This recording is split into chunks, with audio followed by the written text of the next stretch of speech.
And I'll introduce our guest speaker today, Senator Hutchison. Senator Kay Bailey Hutchison was sworn in as the ambassador to NATO in 2017. She gained extensive international experience and developed a deep understanding of NATO as a Senate Armed Services Committee member. She also served as chairman of the Military Construction Subcommittee and as a member of the Defense Subcommittee on the Senate Appropriations Committee. She served 2 terms as chairman of the Board of Visitors of the U.S. Military Academy at West Point. Before her career in public service, she served as a senator from Texas and was elected to the Senate leadership position. Well, after hearing your bios, I think I should be interviewing you. I mean, really, I'm so excited. I want to ask for a show of hands. How many of you are engineering students or Jackson students? How many are in the business school, McCombs, and law school? Wow, great. The law school was the laggards last year, so I'm very proud. Finally. Okay, this is wonderful.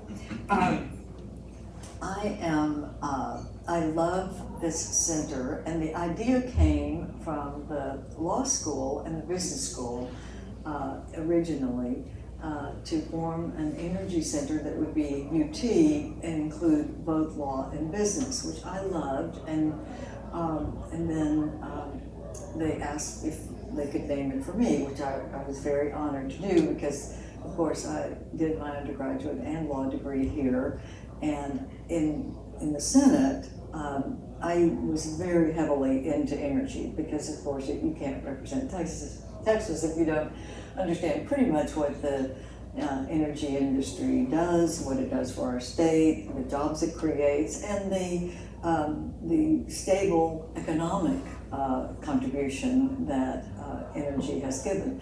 But oh my gosh, I was in the Senate for 20 years, and it used to be just oil and gas, boom or bust, and that was kind of it.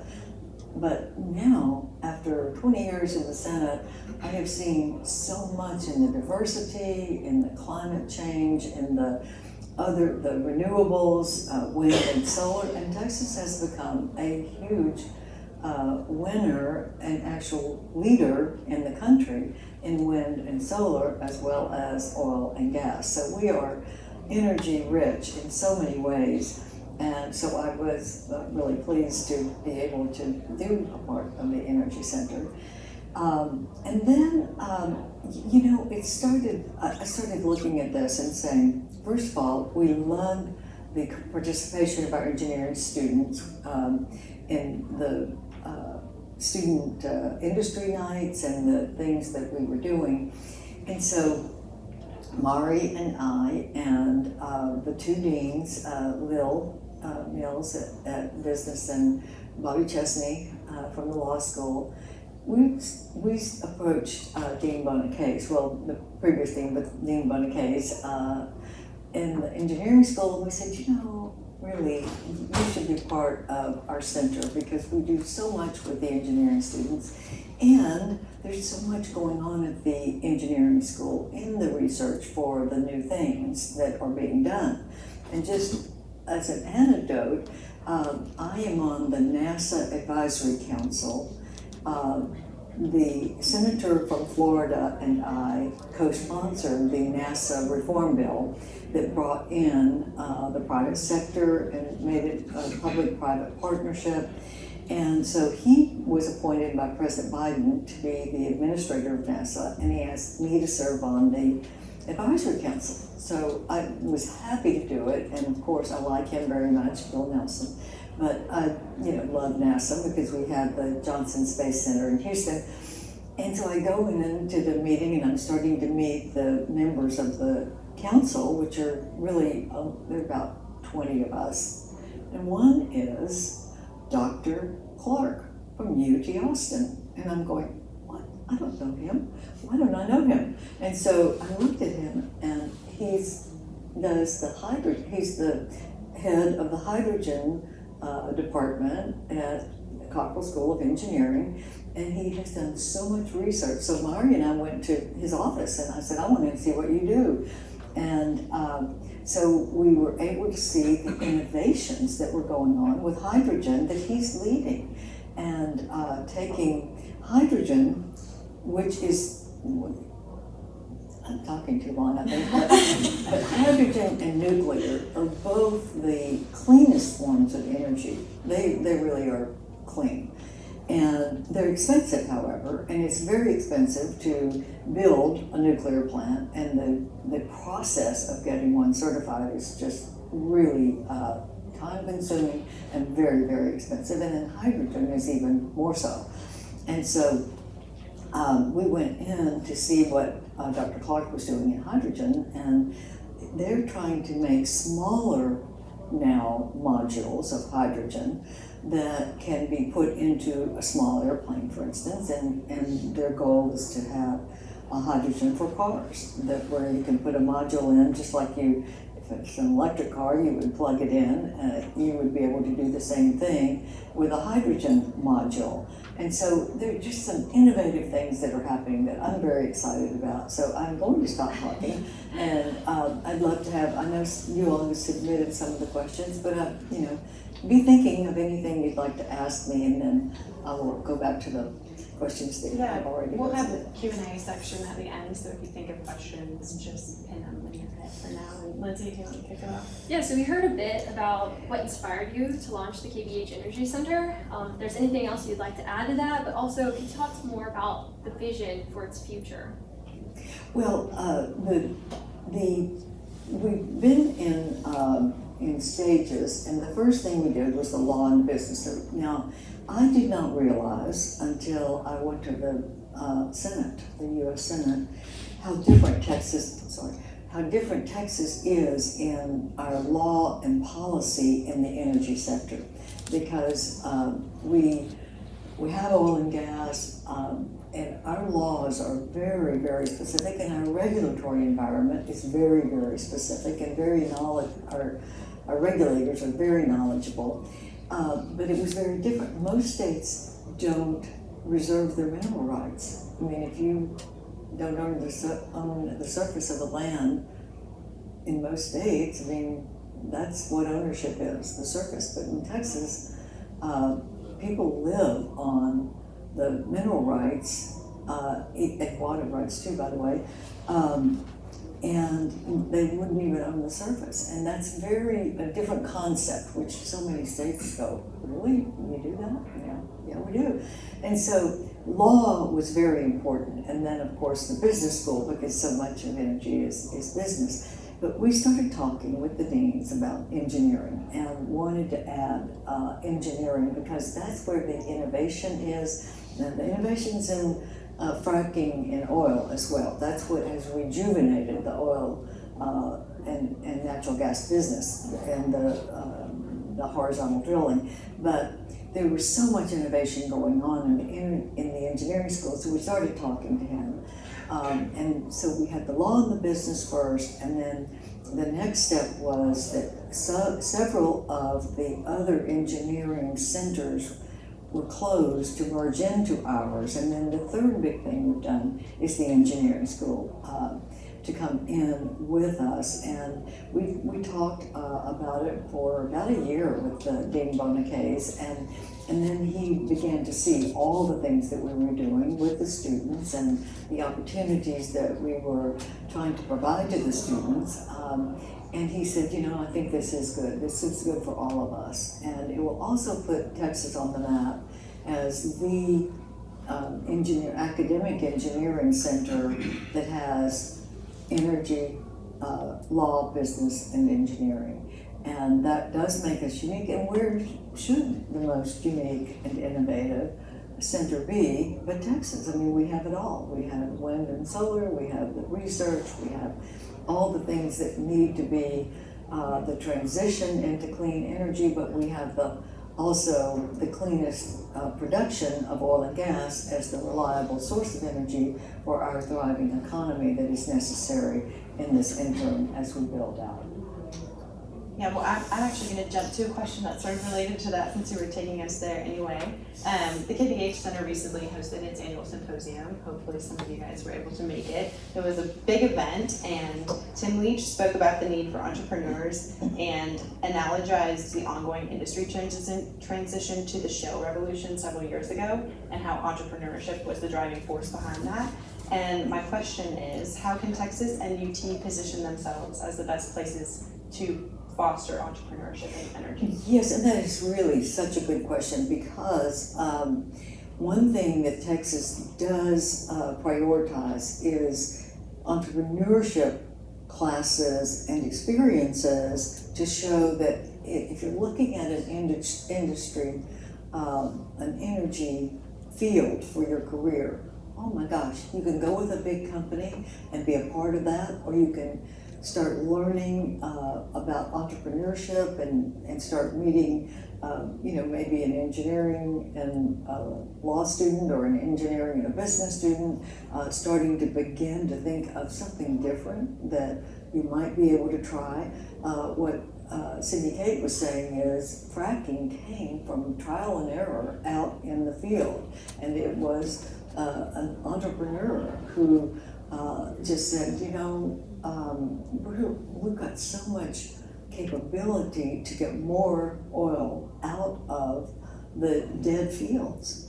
And he started doing experiments on how they could get it out, and they had trial and error and had a lot of failures, and then boom, he figured it out. And not only did he start getting by heavy water going into the rock and getting that out, but in the beginning, the wastewater became very dangerous and started being re-injected into the earth, and it started causing some earthquakes and some problems, but they were able to perfect that and go back in and reuse it so that it would be more efficient. But those are some of the things that came out.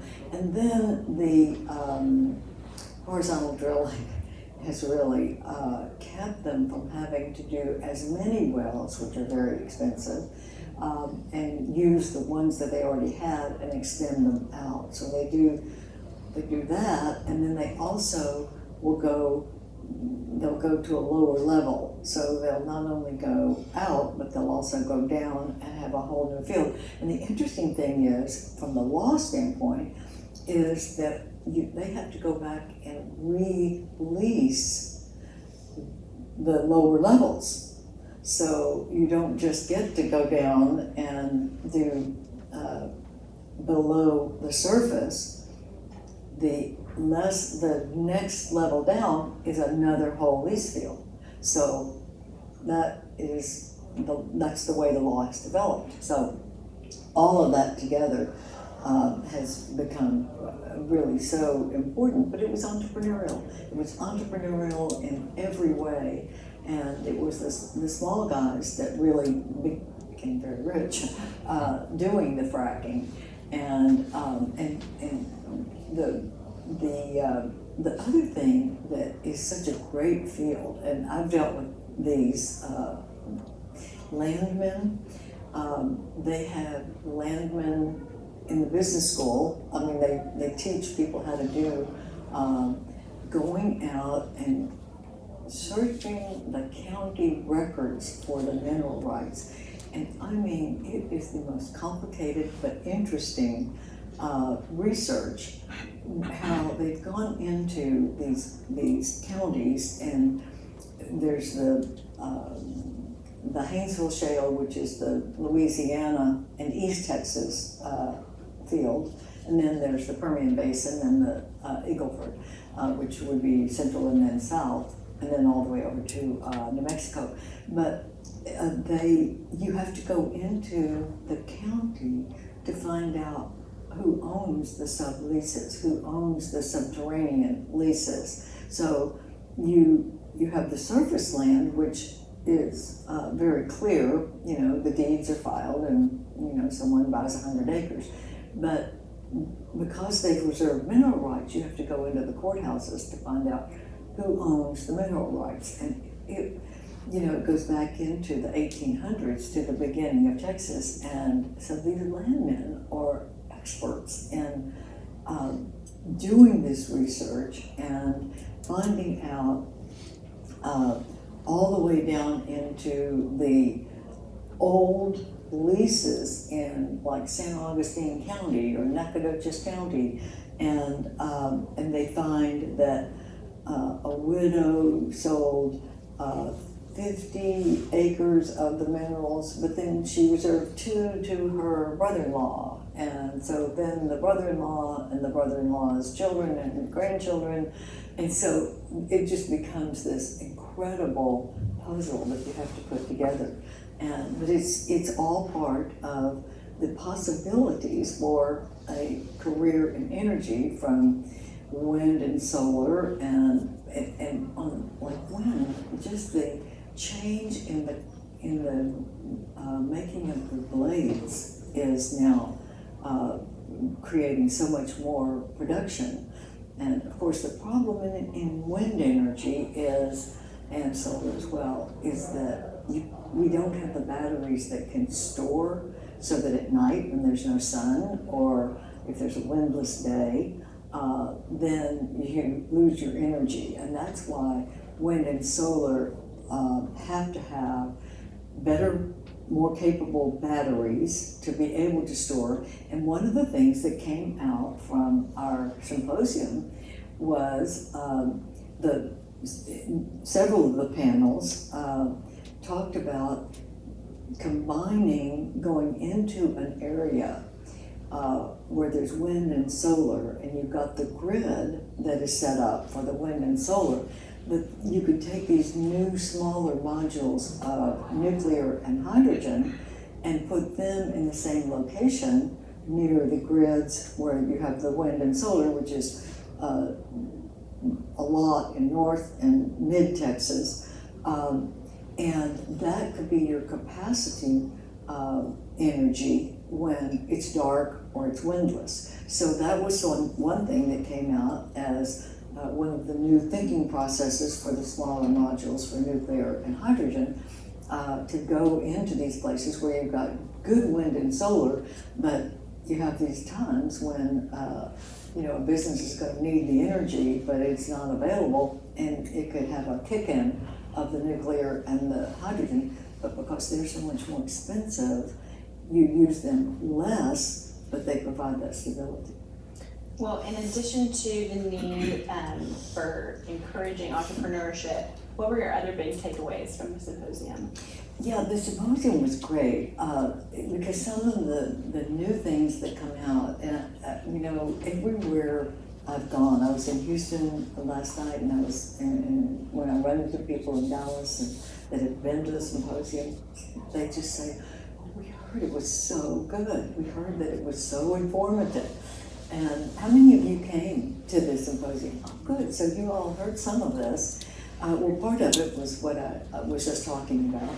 And then also talking about the electricity, and Symbolist, who gave he does podcasts for the JP Morgan Bank on the electricity. And he pointed out how expensive electricity can be, and how the hydrogen and nuclear could be more helpful with the electricity. But he was very good. I thought the panel on sequestration was very good, where there's a lot now of investment and thought about the carbon sequestration, where you have these big fields that used to have oil and natural gas in them, but they're empty now, they've been spent. And so the companies use the carbon sequestration to get the points for being able to produce and not and lessen the carbon footprint. But I thought that was a really interesting panel, talking about that sequestration and how much is being done in that field. And then the year before last, I was fascinated with this California company that took carbon and turned it into hard, really carbon that became rocks by taking all of the water out, everything out of it, and turning it into rock. And they're building highways with it. So it's basically a cement-like rock that they're using for highway construction in California. And I thought, oh my gosh, if we could use all the carbon for a purpose like that, what a great use, and being able to get rid of it in the air. So that was a fascinating panel. That was year before last. So those were some of the things that I took away, but you were also there. What would have been your sort of?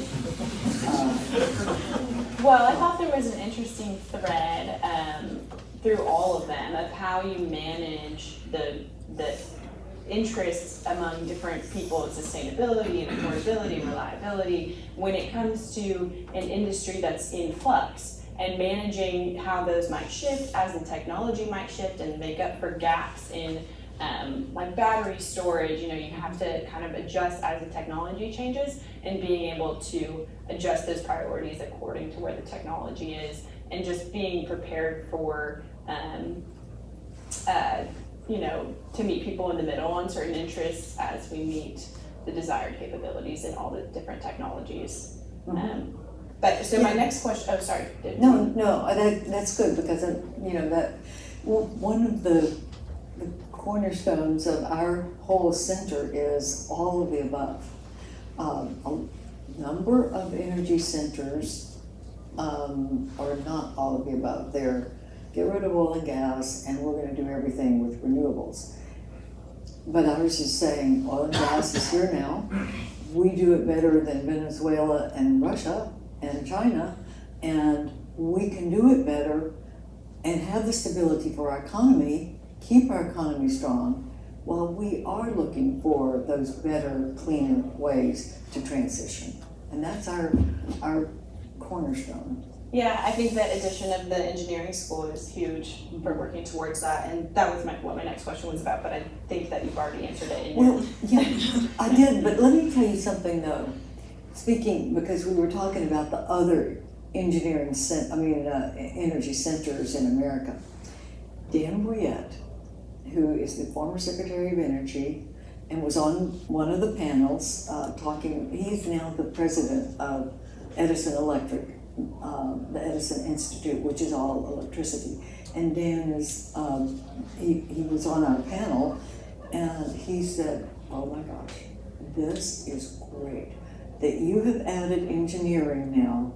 You are the full service energy center in America. And he said, I do work with Columbia Energy Center, but it's all policy. And all the other energy centers are policy. So they're talking about climate, and they're talking about clean energy, and they're doing all the good things, but he said, now you've got engineering, you're going to talk about how you actually can do it. You're talking about really making these things happen and what it takes to make these things happen, rather than just thinking about it. So it's the doers and not the thinkers. So Dan said, I want to be part of your team. So he is going on as our executive council and our leadership team. And I am so happy to have him, because he's got a great background in all the different kinds of energy, and he wanted to come and be part of us because he thought that having engineering makes us the full service big deal. We're Texas, actually, so we're a big deal. Okay. Yeah, so shifting things now to energy geopolitics on the global scale. You have had an amazing career, including serving as the ambassador to NATO. How did working at NATO change your perspective on the U.S. role in global energy security? Well, European dependence on Russia is what made me start thinking about energy as a security issue. Because, you know, Americans are just nonplussed that Europe would open a pipeline with Russia after seeing what Russia has been doing to the Ukraine for years, I mean, not just now, but they shut off complete heat, natural gas in the middle of a harsh winter because the Ukraine wasn't doing what Russia was telling them to do. I mean, Ukraine is a sovereign nation. And so they cut off the natural gas, and then they built a pipeline to go through Ukraine, bypass Ukraine, to go into Europe. I said, I mean, not just me, but all of us were in America, in Democrat and Republican administrations were saying, what are you all thinking that you can depend on Russia? And finally, it took Russian invasion of Ukraine in 2022 for Germany to finally stop the Nord Stream 2 pipeline that was going to bring the oil and gas into Europe that they were depending on. Do you know what Germany did? Closed their nuclear plants and reopened coal plants. Now, if anything is worse for the environment than reopening the coal plants, I don't know what it is.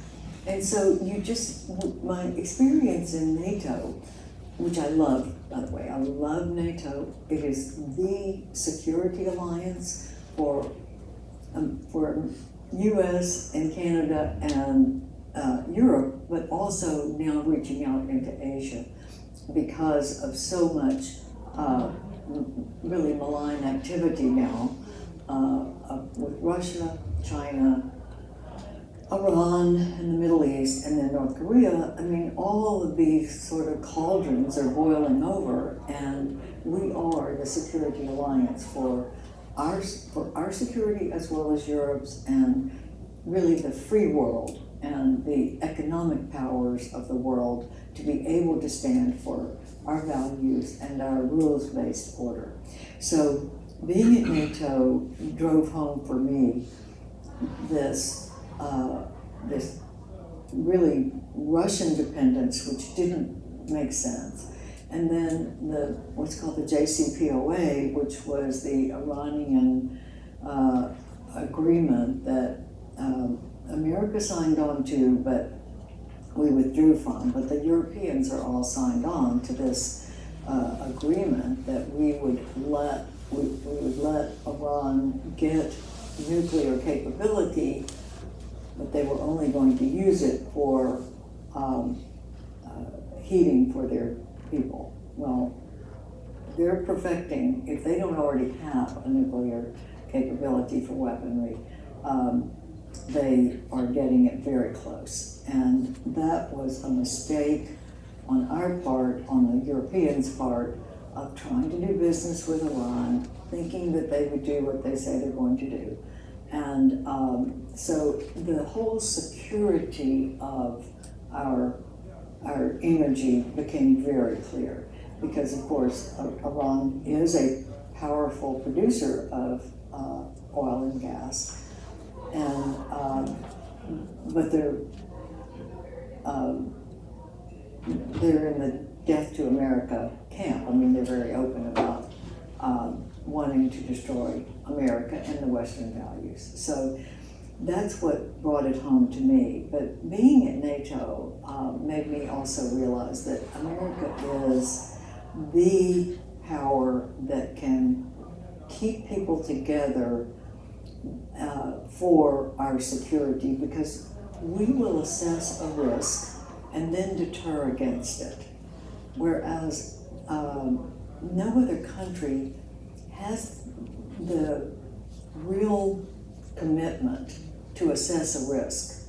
Most of the other countries would rather be diplomatic and talk about issues and try to solve problems by talking and diplomacy.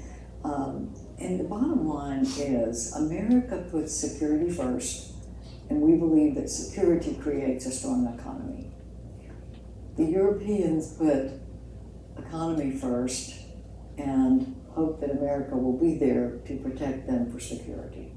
And we're now bringing together not only the European countries, but also the key Asia Pacific countries, Australia, New Zealand, Japan, South Korea, to try to bring them into our sphere of working together, cooperating, having them be part of some of our missions. And well, the Australia and New Zealand have been a part of all of the NATO missions. They have been very solid partners. So when we were in Afghanistan, their troops were with us.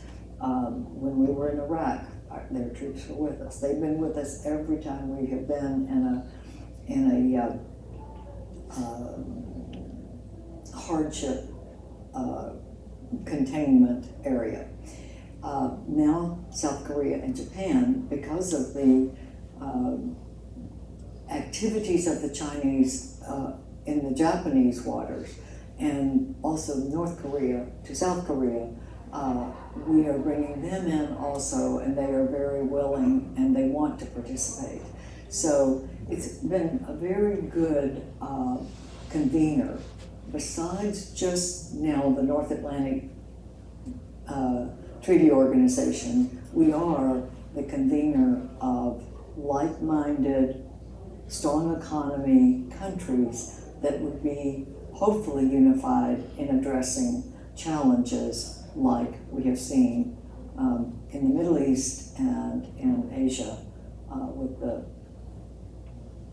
kind of blow-ups that we're seeing. Well, with regard to Russia's invasion of Ukraine, what are your thoughts on Europe's energy security and supply ahead of the upcoming winter? Well, I think America needs to become energy independent again so that we can help our allies. We lucked out, Ukraine, lucked out, in Europe, with a fairly mild winter last year. So the Europeans stored natural gas. The Germans are now building natural gas receiver gasification terminals for our liquefied gas that goes over. Germany, Poland, Greece are building those receptors so that we can help provide that. They're also looking now toward some of the Middle Eastern partners that are credible, not Iran, but the others. And I think the most important thing America can do is become energy independent so that we can then help our allies get through these winters as long as Russia is going to continue this assault on Ukraine. I don't know if they feel, well, I think they feel fairly well prepared for the winter, the other European countries, but it's going to be hard for them to be completely independent from Russia for their energy needs in the winter. So we need to do more to beef up our energy capabilities so that we can export our natural gas to Europe.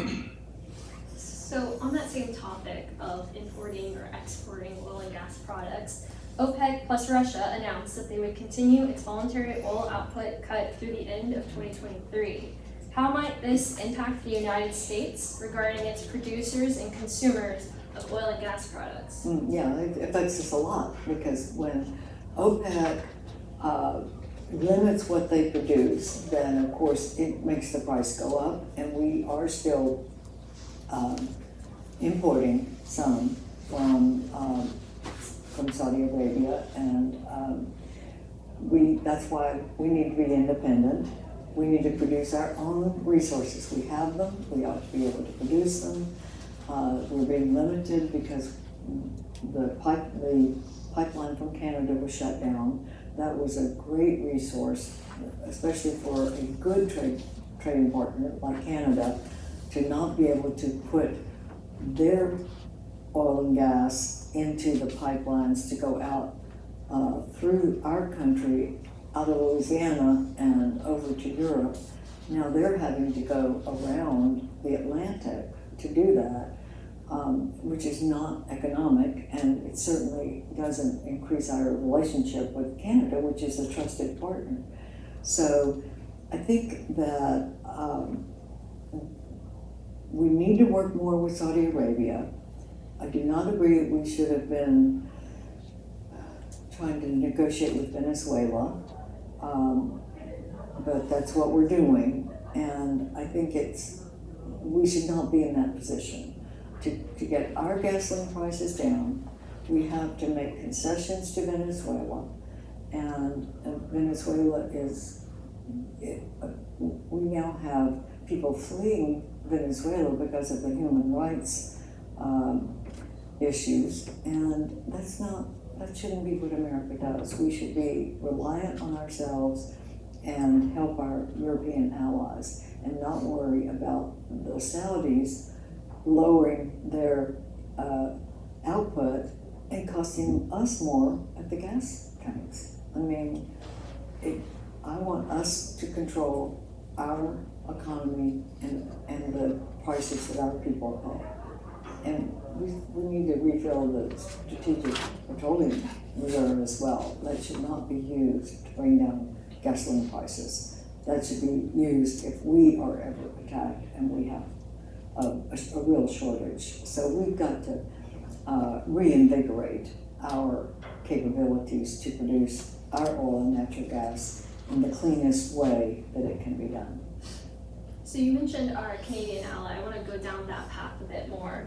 I know you spoke with Secretary of State Antony Blinken on campus a few weeks ago ahead of his trip to Mexico. I actually was there. It was a great presentation and a very neat experience as a student on campus to have a Secretary of State and you talk with him. Can you tell us more about the conversation you had with him regarding the partnerships between the United States, Canada, and Mexico? You know, first of all, I want to compliment Secretary Blinken for coming to Texas. He decided to come to 2 universities in Texas, Rice, where the head of the Baker Institute is a former, well, he's still an ambassador, David Satterfield.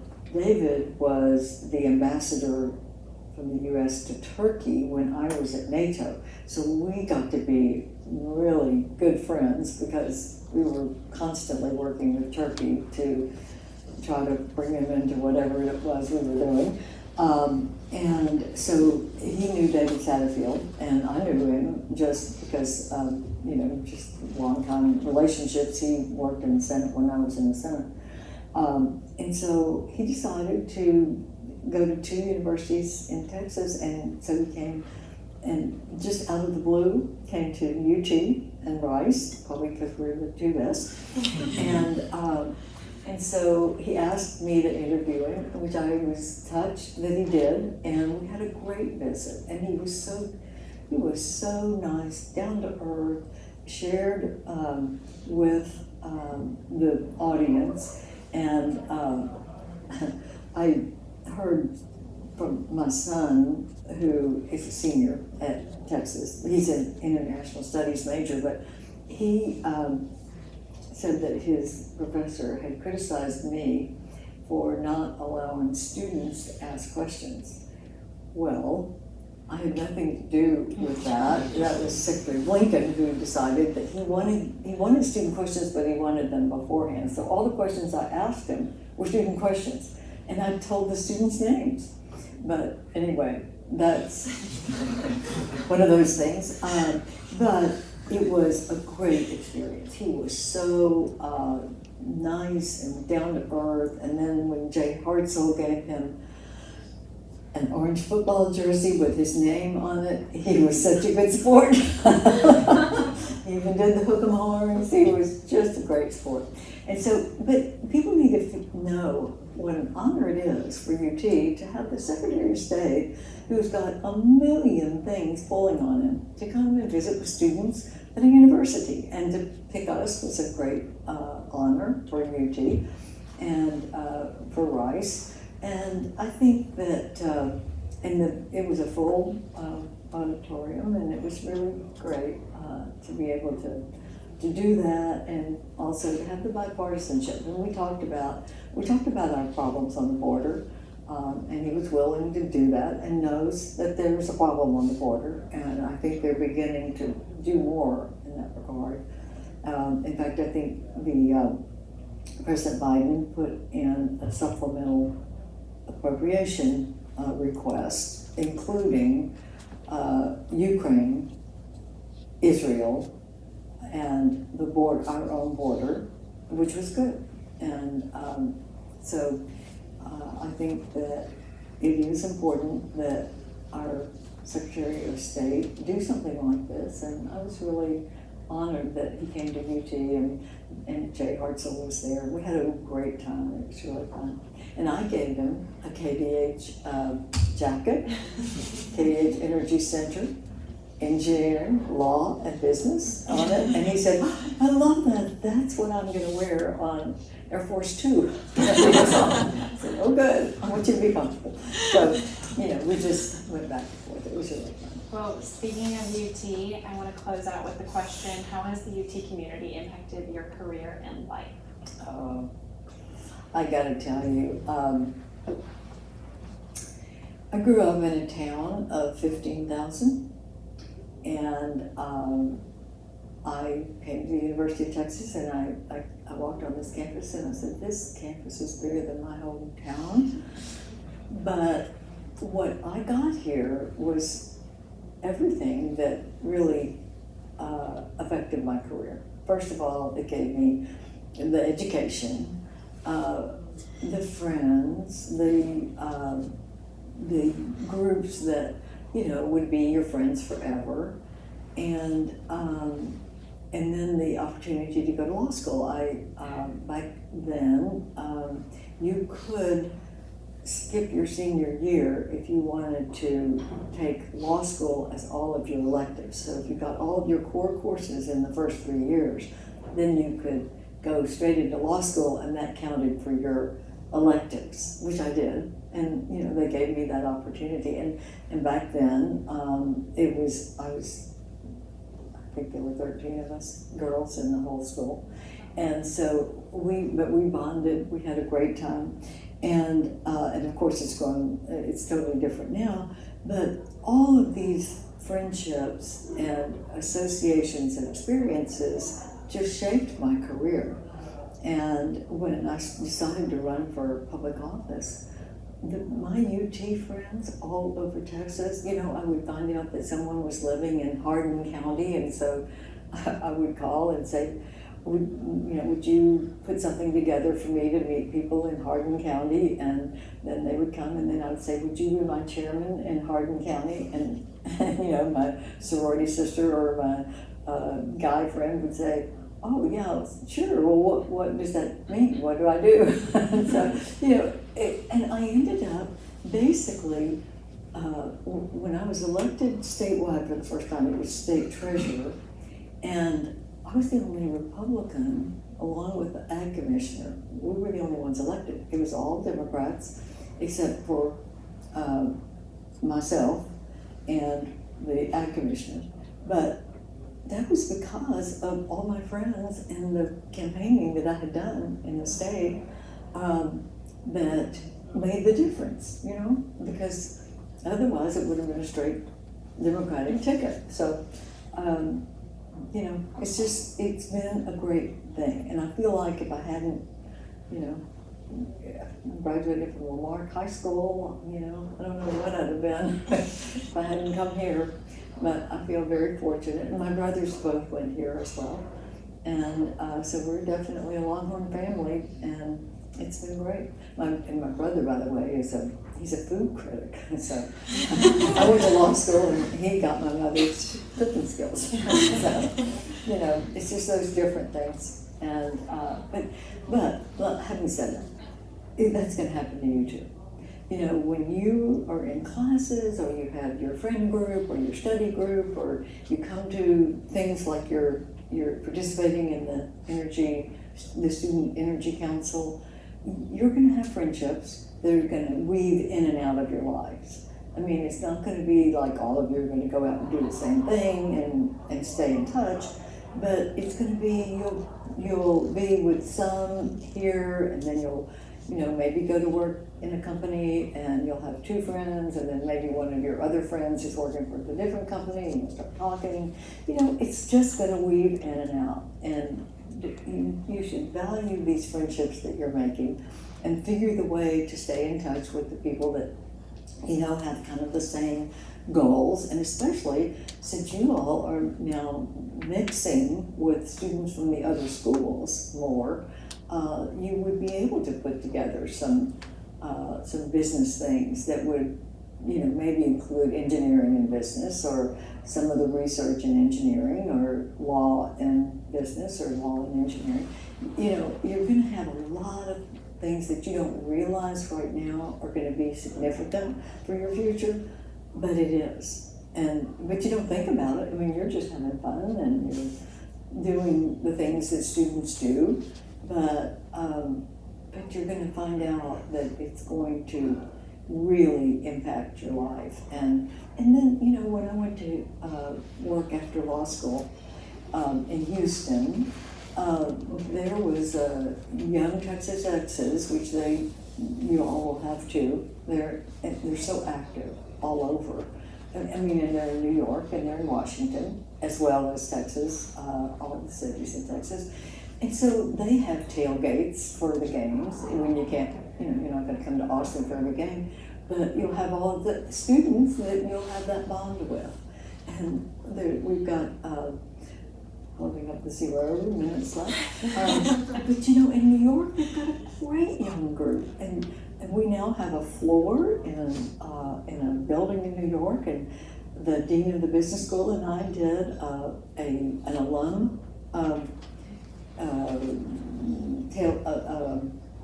fireside chat thing, and oh my gosh, we had how many people? 60 or 70? It was more than that, yeah. The UT for New York, I know some of you have been a part of that, but yeah, it was last fall. It was just great, and that was the UT diaspora. It was just great in New York, and they have them in England, but also Europe. So you're going to have some great experiences, even with people that you don't know right now, but you've got the Longhorn Bond, and man, that is strong. So, in fact, one of the outstanding alums, we have the Outstanding Alum Award, and one of them was a man named Fayed, and he was the Prime Minister of the Palestinian Authority, and he was the one. He was a UT graduate, wonderful man, and I got to sit down with him. I was in the Senate at the time and talk to him, but he got crossways with Yasser Arafat because he was requiring transparency for all the money that was being sent by Europe and America into the Palestinian Authority to try to make it good. He insisted on transparency, which Yasser Arafat did not want. And so he ended up not living he doesn't live in Gaza now. I think he probably lives in France, but think of that. In fact, the president of Panama is a UT graduate. Yeah, right now he is. And so he's really good, and he's been pro-American, which some of the previous presidents of Panama have not been. That's why China owns both ends of the Panama Canal. But he is a UT graduate, and he's putting things back in order, and is pro-American. So, these are things that we produce, and you don't even realize how important it is, what you're learning, who you're meeting, what kind of bonds you're making, that will be all over the world. And by the way, this is the energy sector, but foreign service is also a great opportunity, which Tony Blinken was here to say. We want you all to be in the foreign service, and it's a great career where you're kind of like in a military service. You go every 3 or 4 years, you change countries, and you learn languages, and you represent America. And the young people that do that, when I was in the Senate, I met with young people like in Azerbaijan, and they had this little group of of the American young people that were in the Foreign Service that were trying to set up shop in Azerbaijan when it had just broken off the Soviet Union, and the president wanted to have American investment, so we put a little consulate together there, and it's just a wonderful opportunity. So you're in the period of your lives where you can just absorb everything, and then you're going to be able to use it in so many different ways.